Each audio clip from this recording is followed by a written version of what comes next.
Hello, and welcome to CVT's third annual Courageous Voices, Unbreakable Spirits, a tribute to survivors of torture. I'm Simon Adams, President and CEO of the Center for Victims of Torture. I'm deeply honored you've joined us tonight. Each year on this day, the United Nations International Day in support of victims of torture, we gather to do more than mark a date on the calendar. We gather to lift up survivors, to name injustice, to choose action over silence, healing over harm, and justice over impunity. This commitment is more urgent now than ever. Around the world, we're witnessing the erosion of human rights. Humanitarian aid is shrinking.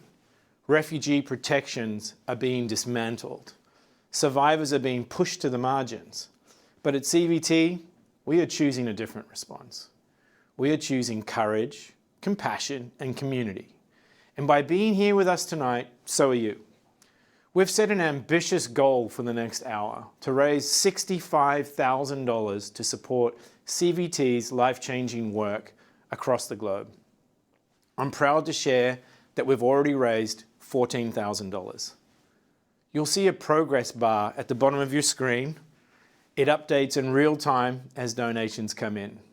Let's move that bar forward together. You'll also notice a chat box on the right. Please say hello, let us know where you're joining from, and connect with others. And on the left, you'll find the donate button.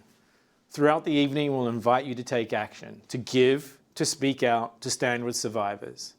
Every gift tonight helps somebody rebuild their life. The past 6 months have tested us in ways we couldn't have imagined. What should have been a time of celebration, CVT's 40th anniversary, became a time of reckoning. In January, deep federal funding cuts forced us to make devastating decisions, closing programs, saying goodbye to extraordinary colleagues, and most painfully, turning away survivors in urgent need of care. And today, just hours ago in fact, we heard that all remaining US-funded international programs may also be eliminated. We knew this outcome was possible, but that doesn't make it any less outrageous, especially on today, International Day in support of victims of torture.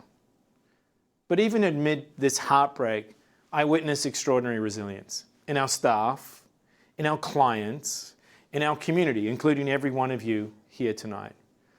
Your compassion is what carries us forward, and it's what ensures that CVT's mission endures, not just for another 40 years, but for as long as we are needed. In just a few moments, we have the privilege of presenting our annual Eclipse Award, an honor we reserve for those who have made a profound impact in the global fight against torture. This year, we recognize the Caesar Files team, a group of Syrian activists who have shown immense courage by refusing to look away from horror and instead choosing to expose it. But before we go further, we're grateful to share a message from one of CVT's most steadfast allies, US Senator Dick Durbin. A longtime champion for human rights, Senator Durbin recorded a special welcome just for you. Senator Dick Durbin here. Thanks to the Center for Victims of Torture for inviting me to speak at this year's Courageous Voices event. Today, on International Day in support of victims of torture, we lift up and honor the torture survivors around the world, including those whose bravery often led to their torture, persecution, and exile. I would like to thank CVT for its unwavering commitment to stand with these survivors. Each year during this event, you honor an organization or an individual with the Eclipse Award for their important work in ending torture, holding perpetrators accountable, offering care and rehab to survivors. I was honored and humbled to receive this award in 2009. This year's recipient, a former forensic photographer for the Syrian military police, was known only as Caesar. His heroic photographs brought to light evidence of widespread torture, starvation, beatings, disease in Syrian government detention facilities. Caesar said that he did all of this at great personal risk for the sake of Syria and the Syrian people, so that the killers could be prosecuted to achieve justice. Thank you for your dedication and bravery in capturing all of those lost ones and for the Syrian people. Martin Luther King Jr. once said, "No one is free until we are all free." Thank you, all of you, for your tireless work to make Martin Luther King Jr.'s words not just a dream, but a reality. Thank you, Senator Durbin, for your deep commitment to human rights and for standing with survivors, not just today, but always. At CVT, we know that healing often begins with being heard. And tonight, we're honored to listen to some of the most courageous voices in our community, survivors of torture who have chosen to share their stories. These stories are not easy to hear, but they're necessary. Because in every voice there is truth, in every story there is strength, and in every survivor there is the undeniable will to heal. So as you watch, I invite you to listen not only with your ears, but with your heart, because bearing witness is one of the most powerful acts of solidarity that we can offer. اسمي شادي، أحد الناجين من الاعتقال. رحلتي لم تكن سهلة، 9 سنوات من الألم والغياب والخوف والتعذيب. لكنني هنا اليوم، أتكلم، أتنفس، وأحاول أن أبدأ من جديد في سوريا الحرة. في البداية كنت أظن أنني لن أستطيع الاستمرار، ولكنني شيئا فشيئا بدأت أتعافى وأتعلم كيف أشفى. الدعم الحقيقي بدأ حين وجدت من يسمعني دون أن يحكم، من لا يراني كضحية وإنما يراني كإنسان يستحق فرصة جديدة. كان لرابط المعتقلي ومفقودي سجن صيدنايا ولمركز ضحايا التعذيب دور محوري في هذه المرحلة. جلسات الدعم النفسي، اللقاءات الجماعية، الحوارات مع الناجين وأهالي المفقودين، كل هذا أعاد إلي الكثير من ذاتي، ليس فقط أنا وإنما لمختلف الناجين السوريين في الجنوب التركي. اليوم ما يمنحنا الأمل كناجين قدرتنا على الحلم، قدرتنا أننا سنحدث فرقا وأن نكون صوتا لمن لا صوت له. نستطيع اليوم أن نحلم بوطن عادل لا يعاقب فيه الناس بسبب معتقداتهم وأفكارهم. رسالتي لكم: أنتم لستم وحدكم، سنكون صوتكم واليد التي تمتد إليكم والأمل الجديد. Hola, mi nombre es María. Yo di a luz en Arizona. Di a luz en la patrulla fronteriza. Me llevaron para el hospital y esa historia me quedó tan marcada, pero gracias a Dios, de tanto orar, que me cuide, que me proteja a mi bebé, estamos bien. Y fui para el albergue a Casa Jalitas en Tucson. El día 1 que fui a la casa, estoy agradecida con ellos y ellos me dieron su apoyo. Este caso fue referido al Centro para Víctimas de Tortura. También entré a un de depresión y con la ayuda de ellos también. Hasta ahora estoy bien. Salí de depresión, salí. También recibí apoyo emocional, orientación legal y ayuda con entender la situación en la que me encontraba. Y cierro esta historia con gratitud y reflexión. Es importante que más personas sepan que no están solas, créanme, y que si hay recursos para quienes han pasado momentos tan difíciles. Y gracias por escuchar esta historia. Je m'appelle Balde Mamadou Seydou, je viens de l'Afrique de l'Ouest, précisément en Guinée-Conakry. Depuis que j'ai quitté la Guinée le 16 septembre 2023, mon parcours n'a pas été facile parce que j'ai passé par plusieurs pays jusqu'à mon arrivée aux États-Unis le 7 octobre 2023.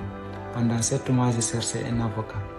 Après l'avoir obtenu, il m'a recommandé à l'hôpital CVT parce que j'avais des saignements nasaux presque chaque semaine et j'avais beaucoup de stress.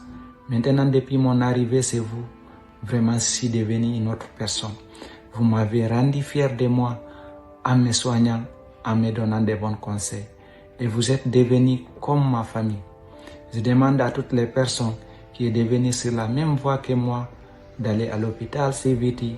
Grâce à CVT, je peux m'exprimer n'importe où parce que j'ai la force et le courage. Some years back, when there was war in Congo, we were attacked by the rebels. My family was seriously tortured, and my father was killed as I watched. I managed to escape together with my cousin. Up to date, I don't know where my mother and siblings are. In Kenya, life was difficult, and I spent my time feeling desolate. I experienced insomnia and pain in my body. I had hated myself because, as a man, I felt I should have fought for my family.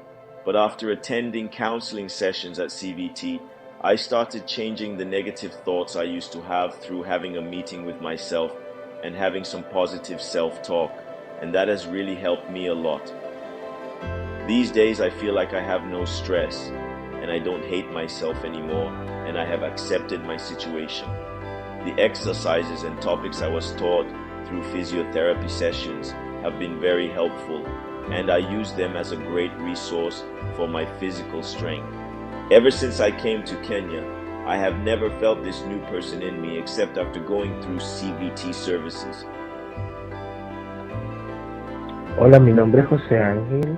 Les quiero hablar un poco sobre mi experiencia con CBT. En estos 2 años que estoy en el programa de CBT, ellos me han ayudado a sanar emocionalmente, me han ayudado a tener mucha confianza para seguir adelante con mi vida. La forma y el trato que he recibido es muy profesional del equipo de CBT. Es una experiencia muy grata con ellos, ya que ellos me han ayudado a salir adelante de mis miedos y cumplir mis metas. Estoy muy agradecido con este equipo de CBT y insto a las personas a seguir adelante, a seguir quitando ese miedo y seguir quitando todo obstáculo que hay en la vida. Muchas gracias.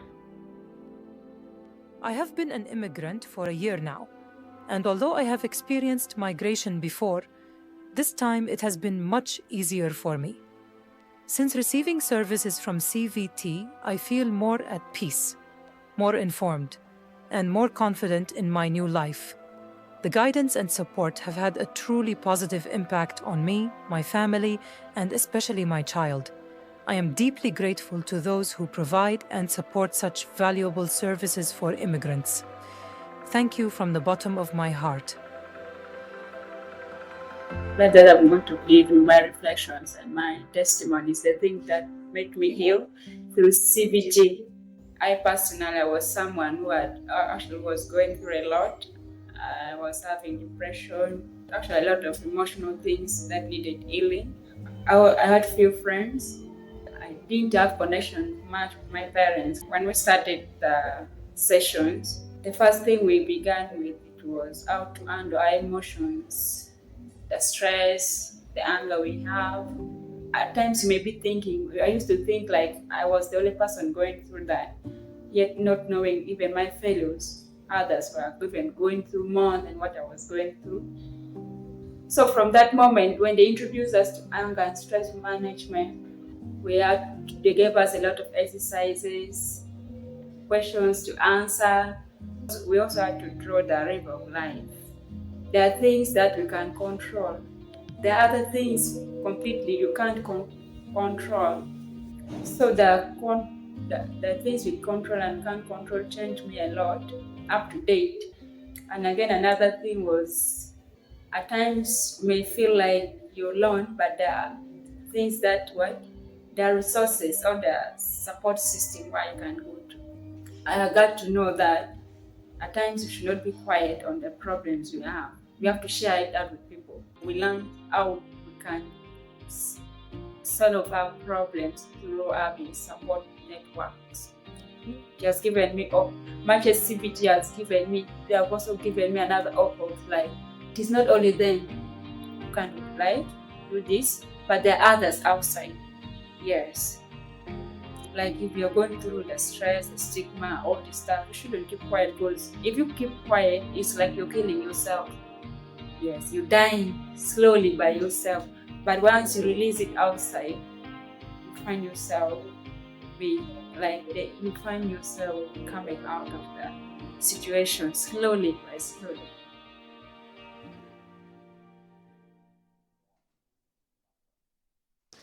Just as we've gathered here in this virtual space, our colleagues and clients are coming together at CVT sites around the world. In Ethiopia, in Kenya, in Minnesota. On this day, they sing, they share stories, they read poems, all to honor the strength of survivors and to remind one another that you are not alone. And there is no more poignant symbol of that connection than this simple bracelet that I'm wearing, what we call the Hope Bracelet. Woven from 3 distinct colors, it's stronger together than any single thread could ever be on its own. If you purchased a ticket for tonight's event, you received one of these bracelets in the mail. We send it as a small but meaningful reminder of our shared humanity, of the bonds we forge when we show up for one another. It has become a cherished tradition at CVT to mark this day by tying the bracelet onto someone else's wrist, a quiet but powerful gesture of solidarity. Let this bracelet remind you that healing doesn't happen in isolation. It happens in community. Now, as you know, our goal tonight was to raise $65,000 to help survivors reclaim their lives, and I'm thrilled to share that we're already making great progress. Right now, our progress bar stands at $16,000. Please note, it may take a moment for your screen to update, but rest assured, every gift is counted, every dollar is making a difference. No matter the amount, your gift matters. Every donation brings us closer to a world where dignity is restored, justice is pursued, and no survivor has to suffer alone. To everyone who's already given, thank you. Your support is transforming lives. So let's keep going. Let's keep showing up together. As you've seen, June 26 is more than a date. It's a global day of resilience and of recommitment. It's a day for us to come together to express our solidarity with all survivors, their families, and their communities throughout the world. But I would be remiss if I didn't acknowledge that this celebration is coming at a time of profound darkness. I'm pretty sure I don't need to explain to anyone here how traumatic the last 5 months have been, not only for CVT, but for the humanitarian sector as a whole. The Trump administration's assault on human rights has been devastating. At the stroke of a pen or a Sharpie, CVT lost 75% of our funding. We also had to watch as an unelected billionaire put one of our key institutional partners, USAID, in the figurative wood chipper and joked while destroying programs that provided life-saving care to some of the world's most vulnerable people, including torture survivors. In the days after the 24th of January, we had to furlough around 430 staff and suspend almost all our programs outside the United States. Today's news means we may well have to close more doors. We survived the first blows in large part because of you. And I have no doubt that with the imaginative thinking and intestinal fortitude of our staff and this community that you are part of, we will survive whatever this administration throws at us. And we are not taking any of this laying down. We are choosing to fight back. On the 2nd of May, CVT joined a lawsuit against the US federal government, challenging the foreign aid cuts. We are doing this for ourselves, but also because we believe we need to stand up for our sector, and most of all for the survivors whom we serve. And I'm proud of the fact that we're standing on the right side of history. So even though in our 40th anniversary year, CVT is smaller than we were before all this madness started, we are still actively working to support survivors of torture and extreme conflict-related trauma around the world. We are unbroken and unbowed. Presidents come and go, but CVT will keep working until the last torturer faces justice and the last refugee camp is empty. In times like this, it can be difficult to remain hopeful, to envision a better world for ourselves and future generations when it seems like so much of the world is backsliding on human rights. But the evidence of the ability of ordinary people to remake their world, to resist even the most fearsome tyranny, to overcome the most insufferable injustice, is also right there in front of our eyes. I see it every day at CVT. I hear it in the courageous voices of the brave clients who I get to meet in refugee camps around the world and at our clinics here in the United States. And I see it in the Syrians I've had the honor of working with over the last decade. Indeed, in a time of so much conflict and suffering, it's worth stopping for a moment to recognize the historic events that unfolded in Syria just over 6 months ago. After a decade of civil war and 500,000 dead, the corrupt and murderous Assad dynasty finally fell in December of 2024. I've worked on the Syrian crisis since March 2011, mostly at my previous job where I conducted human rights advocacy at the UN Security Council here in New York. I remember the hope in early 2011 when the first bold demonstrations in Daraa, with young people calling for democracy, quickly grew and engulfed the country. It is more than 14 years since Syria's President Bashar al-Assad responded to those peaceful protests with tanks and bullets. Assad chose to burn Syria to the ground rather than loosen his grip on power. Since Assad's overthrow, I've been thinking about those brave activists, citizen journalists, white helmets, and others who I was honored to work with, but who did not live to see a free Syria. Far too many of them are no longer with us because they were killed in airstrikes or disappeared into detention, never to be heard from again. I recall sitting for a TV interview on the day that Aleppo fell to Assad's forces in December 2016, and realizing that every person I knew in that city was now displaced, missing, or dead. On the 8th of December last year, the same day that the Assad dictatorship collapsed, the rusty doors of Sednaya prison were forced open. Amnesty International once described the prison as a human slaughterhouse. I texted with Noura, a Syrian activist friend from Homs and a CVT board member who you will hear from shortly, barely able to fathom what was unfolding. Branch 251 in Damascus was also liberated that night, and it was there that a guard had once told a prisoner that I will take you behind the sun where even the flies will not know where you are. The Assad regime perpetrated atrocities on an industrial scale. The Syrian Network for Human Rights has documented that between March 2011 and December 2024, government forces tortured over 15,000 people to death, including 190 children. Over the past decade, more than 6,000 Syrians who had fled the country, including 1,600 traumatized children, have sought clinical services from CVT in Jordan. As well, the Syrian Survivors of Torture Initiative has trained and supported more than 1,000 human rights defenders and activists, many of whom are now leading efforts to rebuild civil society inside Syria. We are immensely proud of our staff who worked on these programs. But over 13 million Syrians have been displaced from their homes since 2011, and Syrians are still the largest refugee population in the world. Inaction at the UN Security Council led to a global weakening of human rights and international humanitarian law. Today, people in Myanmar, Sudan, Ukraine, and Gaza are paying the price. But it is not too late to make a positive change. The Syrian people remain courageous and thirsty for justice. The struggle to end impunity is part of a wider battle for Syria's future that the world simply cannot afford to lose.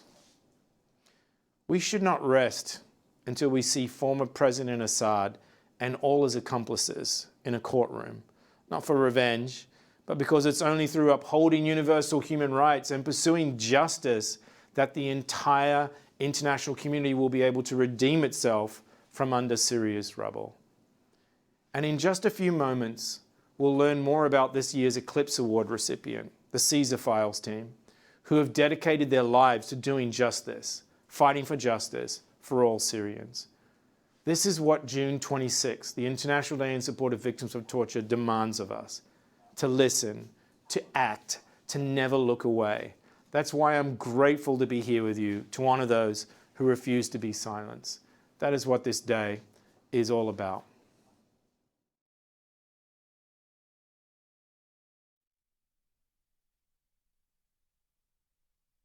Before we continue, let's pause to check in with our fundraising progress. I'm thrilled to share that we've now raised $19,340 towards our $65,000 goal. So thank you to everyone who has already given so generously. Every gift brings us closer to a world where survivors can access the care and healing they deserve. And now I have some exciting news. A dedicated group of CVT supporters have stepped forward with a powerful offer. They will match every gift made from now through the next 20 minutes up to $16,000. And in order to unlock the full match, we need to raise at least $16,000 before the time runs out. That means your gift right now will go twice as far. Double the impact, double the healing and hope. If you've been waiting for the right moment to give, this is it. Whether it's $50 or $5,000, your contribution can help us unlock the match and push us even closer to our final goal.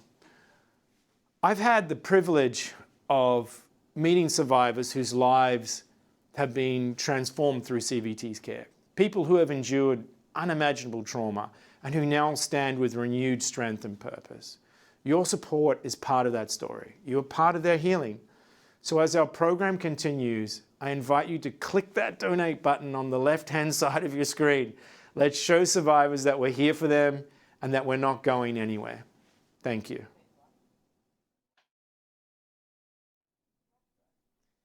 Each year on June 26, we present the Eclipse Award to an individual or organization that has made an extraordinary contribution to ending torture, pursuing accountability, advancing healing, or defending human rights.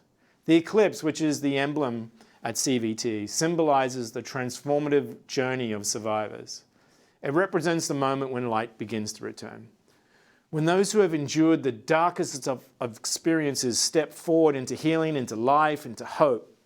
And there is no more powerful embodiment of that journey than this year's honorees, the Caesar Files team.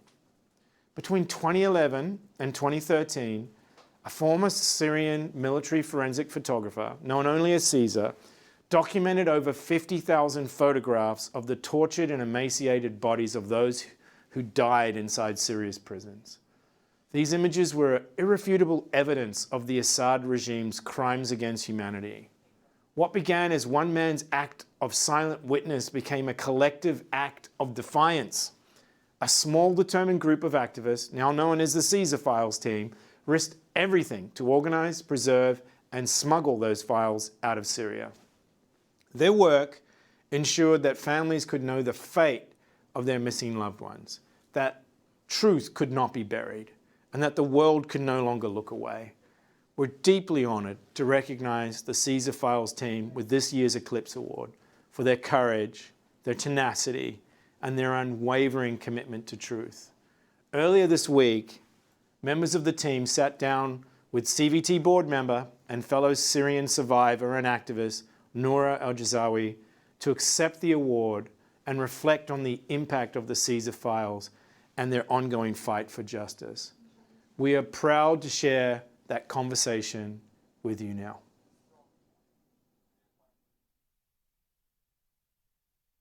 أنا نورة الجيزاوي. أنا نفسي ناجية من التعذيب، وبفضل جهدكم عرفنا عن الأحبة المفقودين اللي استشهدوا تحت التعذيب، فما فيني أتشكركم كفاية أكيد، وكل الشكر هو عاجز عن تقدير كل الجهد العظيم اللي أنتم عم تقوموا فيه. شكرا كثير لهي الاستضافة واللفتة الكريمة اللي خلتكم ترشحونا لهي الجائزة. وأنا المهندس أسامة عثمان، مؤسس فريق قيصر. أنا أيمن شمو، أحد مؤسسي فريق قيصر. أنا مشعل حمود، أنا حالياً عضو مجلس إدارة بفريق ملفات قيصر للعدالة.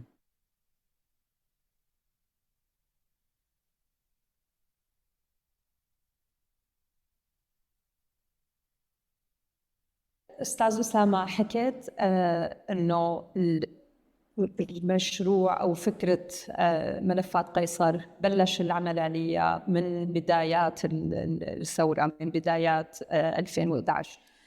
فممكن تخبرنا شوي، لأنه بتخيل في كتير خلط عند العالم أو معلومات جزئية. أنا ذكرت عدة مرات أنه بداية أو بذرة الفكرة لهذا المشروع كانت عندما اتصل فيني قيصر وهو مقيم بنفس المدينة اللي أنا موجود فيها، وخبرني أنه ضروري يشوفك. لما التقيت فيه فقال لي أنه عم توصلني صور عليها آثار تعذيب شديد، وسبب الوفاة غير مقنع، يعني توقف قلب وتنفس بلا جثة مشوهة بالكامل وفيها إصابات كثيرة.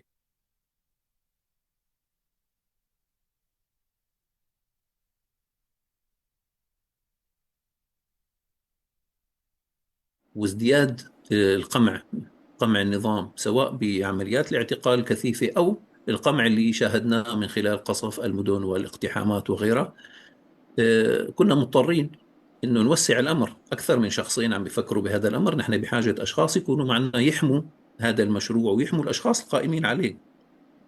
هون بدأ توسع الفريق اللي انتهى بنهاية 2011 تقريبا، تكون ما سمي بنواة فريق قيصر اللي هي مستمرة حتى الآن بإدارة هذا العمل. طبعا بالبداية كانت الفكرة مثل ما ذكرت هي تجميع الصور لاستخدامها بعد سقوط النظام، لكن طور الأمر إلى بالعكس استخدام الصور لإسقاط النظام كسلاح لإسقاط النظام لن يخدم أهالي الضحايا. بعد مرور فترة طويلة بنهاية 2013 كان مرق تقريبا 30 شهر من تجميع هاي الصور، أعداد الصور عم تزيد والضحايا عم بيزيدوا، فنحن حسينا أننا عم نجمع صور بدون أن نستفيد منها حقيقة لإنقاذ الأهالي. حتى نحن مو قادرين أن نقول للأهالي أنه في عنا صورة فلان مات أو فلان مات حتى ما يفضحونا. فبهذه المرحلة كان قرار خروج الفريق من البلاد. بعد خروج الفريق من سوريا، بعد خروج الصور والوثائق من سوريا، بدأنا بالعمل على التواصل مع الجهات الدولية من أجل توثيق هذه الصور وتوثيق هذه الوثائق. بعدها تحولنا هذه الصور والوثائق إلى ملفات. طبعا الملفات لاستخدامها بالضغط السياسي على النظام، بالإضافة إلى استخدامها المحاكم بشكل قانوني ضد هذا النظام. طبعا معظم المحاكم في أوروبا تم تزويدها بوثائق من هذا الملف ولله الحمد. يعني معظم الوثائق في أوروبا تم تزويد كثير من الدلائل من هذا الملف.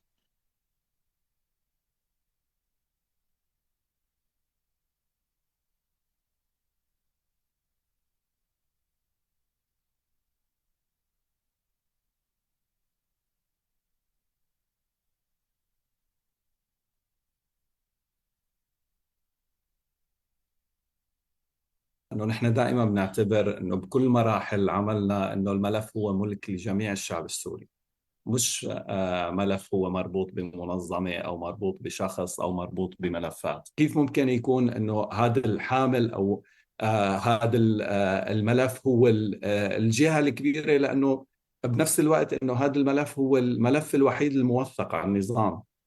يعني ما في ملفات تانية موثقة بقدر توثيق ملفات الصور أو الوثائق المعروفة بالقيس. كثير من الأهالي بيتواصلوا مع المنظمة بعد ما صار عندنا موقع نهاية 2019 أول موقع لنا، صاروا يتواصلوا لأنه ما بيعرفوا أشخاص، بيعرفوا هذا الموقع. كثير منهم بيتواصلوا مع هذا الموقع أنه اسم ابني كذا، صورته هي، اعتقل بالمرحلة أو بالفترة المحددة، كيف فيكم تساعدونا؟ هل فيكم تساعدونا بالوصول لصورته، لأنه أي معلومات عنه؟ وهون كان الفريق دائما يرجع، وبالأخص أنه أسامة كان يرجع يفتش على الصور بشكل يدوي، لأنه ما في ولا أي برنامج.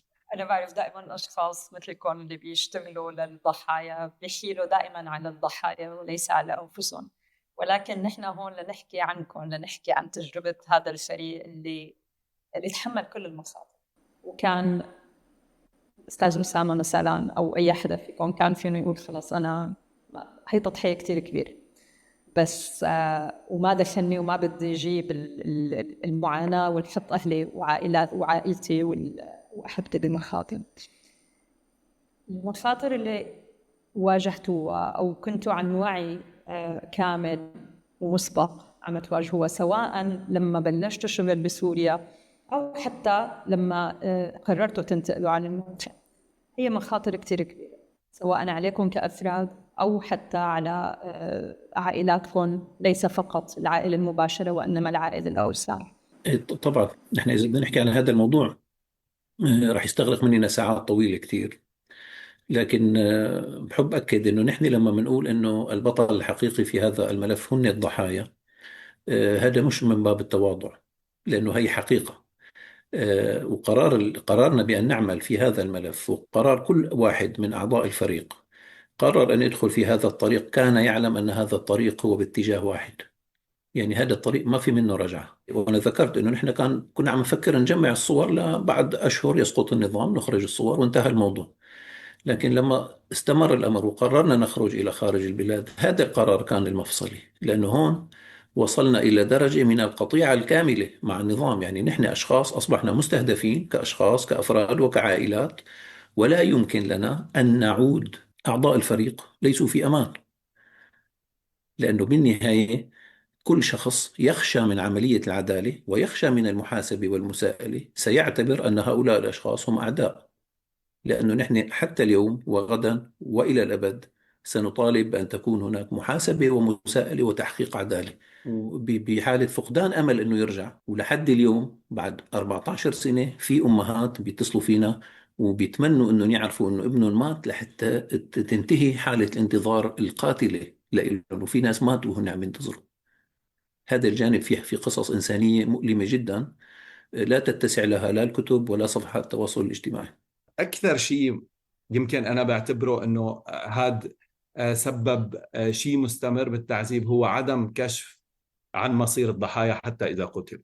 يعني لهلأ نحن في شيء 450 ألف تقريبا مفقودين أو مجهولين المصير، لهلأ ما بنعرف. هو أكثر شيء تعذيب. منهجية النظام بالتعذيب هو عمل مدروس يقصد منه التأثير النفسي في بقية أبناء الشعب السوري. هذا الأمر كثير كان دافع لنا نحن أنه ما يفكر حدا مننا أبدا بالتراجع أو بالاستقالة من هذا العمل. اليوم لما نحن عم نطالب بإعادة حقوق هؤلاء الضحايا وذويهم حتى تتحقق العدالة، ليس فقط أنه نحن نرجع حقوق عدد محدود من الأشخاص ولو كان مليون، لا، الغرض أن يكون هناك عدالة في سوريا، ويكون هناك حرية في طرح الرأي السياسي المخالف والانتقاد والمطالبة بحياة أفضل والمطالبة بكرامة الإنسان. إن شاء الله يا رب نوصل لهي اللحظة تكون عدالة للجميع، وعدالة متركزة على تكريم الضحايا وتكريم بطولاتهم قبل ما تكرم معاناتهم، وتمنع إنه يتكرر هذا الانتهاك وهي الجرائم بالمستقبل. CVT بيسعدها كتير إنه تقدم هي الجائزة اللي هي أبسط ما يمكن. منح جائزة للفريق نحن بنعتبره تذكير بأنه هناك جهات تدعم المسار الذي نحن نسير فيه. وبفترة مثل اللي نحن عايشين فيها الآن، تراجع الاهتمام في الداخل وفي الخارج بقضية المعتقلين السوريين وصولا إلى مستوى من محاولة طمس هذه القضية تماما.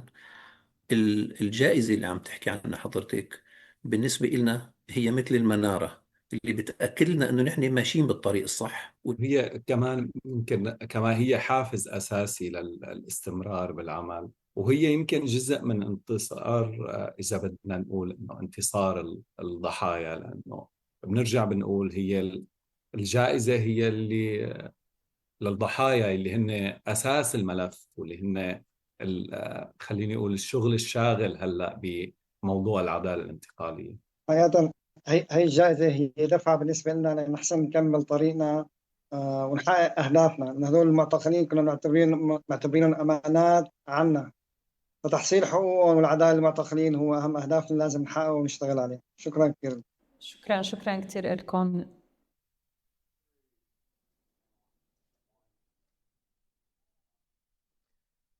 Hi everyone again, and we're now joined live here by my dear friend Nora. Nora, great to see you. Nora's in Canada right now. I'm here in New York, but let me just ask, I guess, what was it like to facilitate that conversation as a fellow Syrian survivor yourself? It was one of the hardest conversations that I've ever had. You know, it's I don't know. It was just very emotional, it made me about to cry. While I was chatting with them, I was also having the parallel about all memories I encountered, whether before Caesar team came across borders and managed to show the crimes of Assad that we saw in detention centers, but we didn't have, like, I was always hoping that my eye probably would have this magical camera so I can show the world what's going on inside, because we saw these people being murdered under torture in the detention centers, at least where I was. But I didn't have any magical camera, but Caesar had. Before we had Caesar, the team coming out and showing the pictures, our detainees were numbers. Whenever I was through all the meetings and advocacy work I was involved in, whenever we were talking about detainees, they were just referred to as numbers. As how much the percentage of women and children and elderly people, and like we are not statistics, and this is what I was always saying until the pictures were presented to the world. Absolutely, they are heartbreaking, but they put faces on the numbers and they show that these people are true human. And as they mentioned in the conversation, this is the only the only evidence showing what was truly happening. Otherwise, like we have documents, we have the testimonies of survivors, but these people who were murdered without being able to tell their stories, at least we have some pictures of them. So I was about to cry. I wanted to just hug them, thank them. Not every day you meet a hero, but these people really are true heroes to us, to the families of detainees, to survivors, and to the families of people who are still missing until today. So but I don't know, I was really living the whole experience since 2011 until today. Well, you're a hero but as well, though, Nora. I've said this to you many times. I'm very proud to have you as a friend, but you're also a hero. But I hear you as well, because I remember doing the, advocacy work at the UN, and in the same way, we just viewed those photos when we first got the Caesar files in the only way we could, that they were numbers. And it was so emotional when people started coming forward and saying, yeah, that person's not just a number, that person's actually my brother or my husband or whatever it was. And so I can't imagine what it was like for you.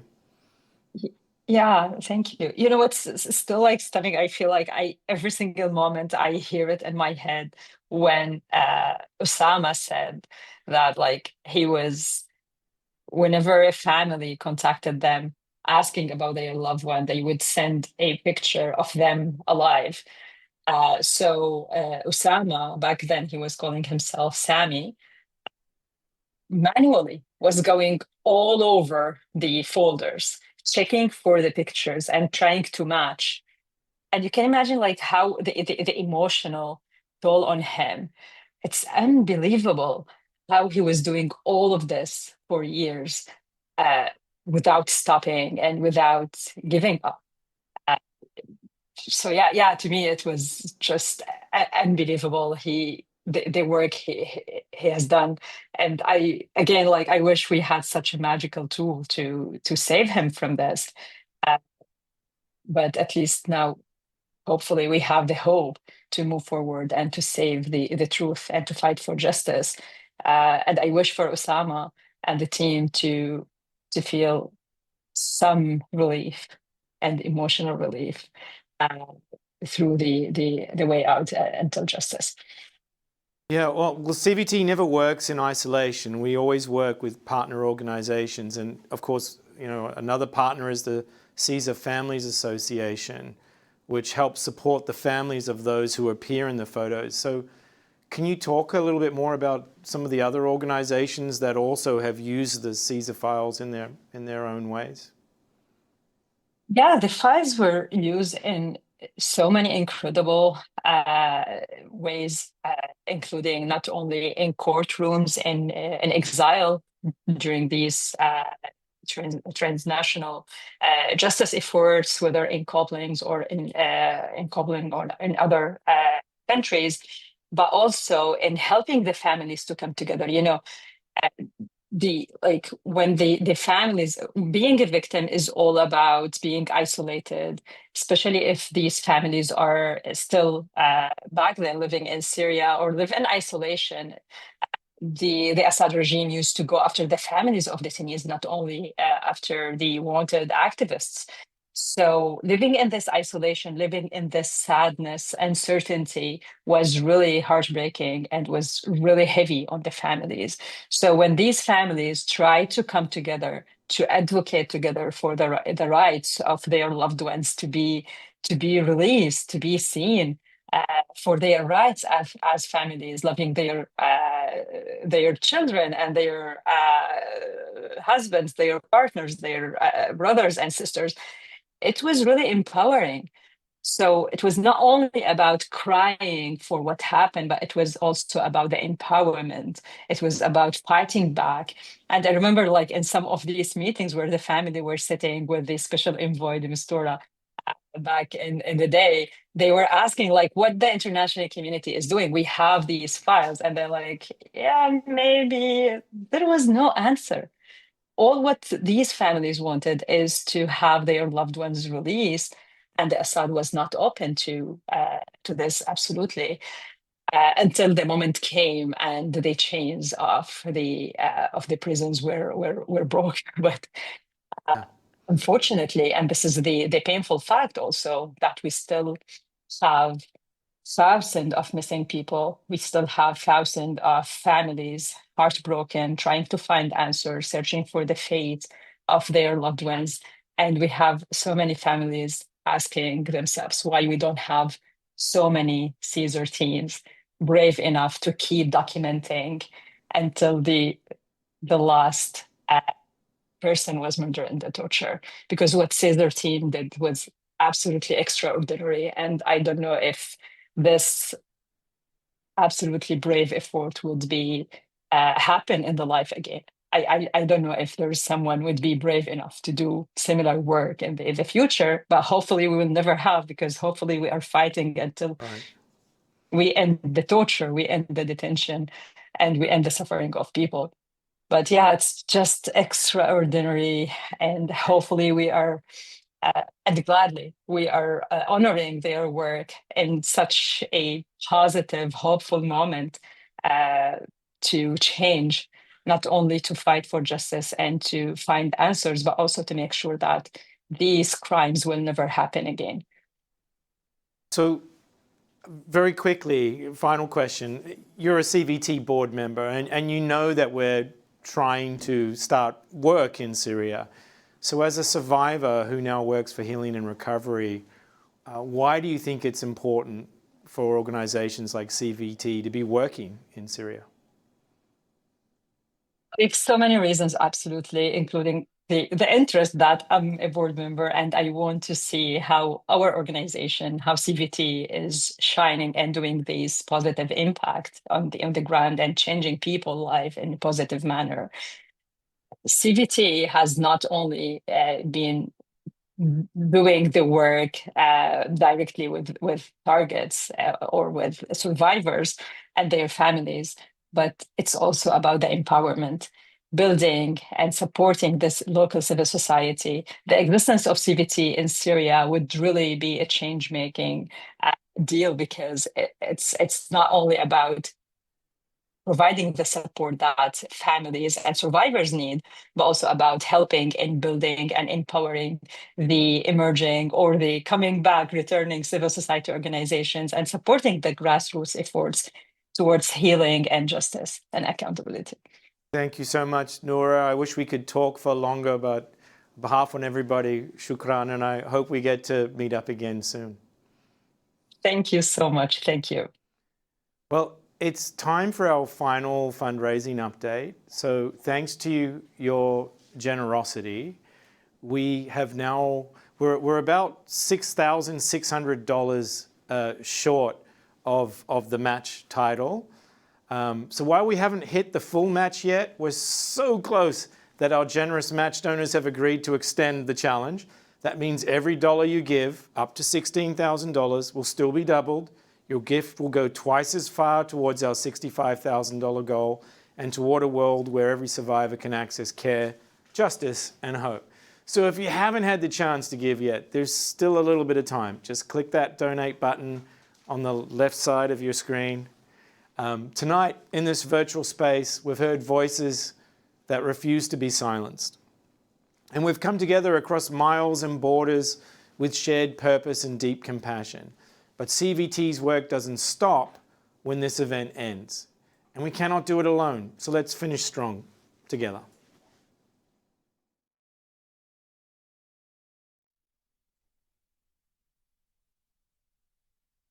As I mentioned earlier, CVT is 40 years old this year. Our mission is to heal the wounds of torture on individuals, their families, and their communities, and to end torture worldwide. The funding cuts imposed by the Trump administration have had a devastating impact on CVT, forcing us to close doors and shutter some overseas programs. But what has not changed, and will not change, is CVT's determination to serve torture survivors and other traumatized refugees. And just a reminder, even after the Trump funding cuts, we're still a multi-million-dollar organization that has the capacity to continue to change lives. And I say to you that CVT will remain a strong voice for human rights in the world. CVT will continue to be both a world-class service provider and a global catalyst for change. This means preserving our identity of compassionate service while expanding our influence through knowledge sharing, capacity building of others, advocacy and thought leadership. And to that end, I'm thrilled to share that we have recently secured new non-US government funding to continue our work in Tigray, Ethiopia, expand support for asylum seekers trapped on the Mexican side of the southern border, and to launch a new program in Syria that aims to help Syrian torture survivors as they build the future that you just heard discussed. Our existing centers in the United States are unchanged, as is our program in Kenya. But our global presence should be larger. It needs to be larger. The programs that we were forced to shut down are essential. They both saved lives of thousands of torture survivors and also lifted up democratic principles and human rights in some of the most vulnerable places in the world. For the past 6 months, I've been saying to anyone who would listen, CVT was not formed to fear the future. We are here to shape it. I fervently believe this, even more today than I did when we received our first stop work orders back in January. And I hope you believe it too. Before I end, I also want to mention again that this is the first Courageous Voices event that is streamed live from New York. I live in this city, and if you stand on your tippy toes, you can see the Statue of Liberty from the roof of my apartment building. As an immigrant to the United States, that big green oxidized woman overlooking the harbor is a beguiling presence in my life. And we all know those words from her pedestal. Give me your tired, your poor, your huddled masses yearning to breathe free. That poem has been recited by countless bored generations of American school children. But at its core, this is a bold and subversive poem.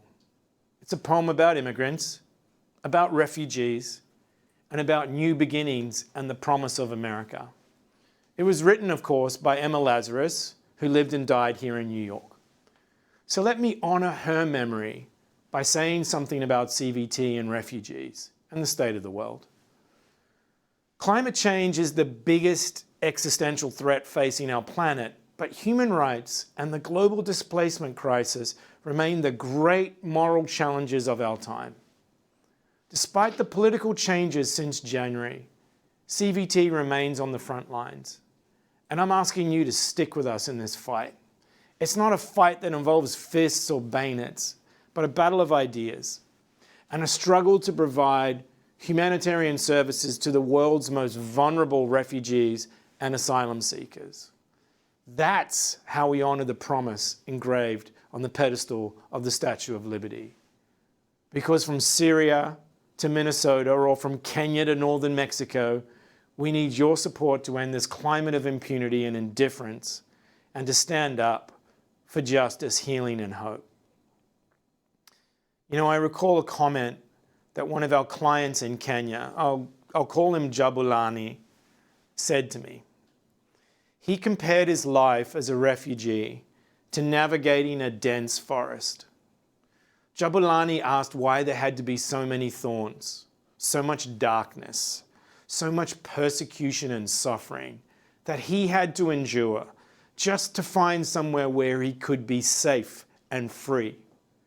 Now, I don't know the answer to that question, but I do know that the forest does not have to be a dark and dangerous place. I know that together we can reshape the forest. And I know that CVT builds pathways out of the darkness so that the forest can be, as that great American poet Walt Whitman once wrote, my respiration and inspiration, the beating of my heart, the passing of blood and air through my lungs, the song of me rising from bed and meeting the sun. Your support enables CVT to work with those who, despite everything they have endured, keep rising and meeting the sun. So please continue to stand with us.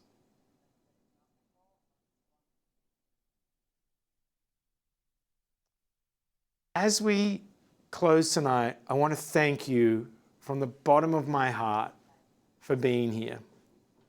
When we set our goal for this event, we didn't know that the US government would decimate funding for organizations like CVT. That decision changed everything for us and for you. We set a very ambitious goal of raising $65,000 tonight. And while we haven't quite reached that full amount yet, what we have seen is powerful. A community that shows up, that gives even when things feel uncertain, that refuses to look away, and that matters deeply. The truth is, we're facing one of the most challenging moments in CVT's history and America's history. But we are not giving up, and we know you aren't either. The fight for healing, for justice, for the dignity of survivors, it continues. And tonight you've shown us that we're not in it alone. So from all of us at CVT, thank you. Thank you for your generosity, for your belief in us, and for your courage. Good night.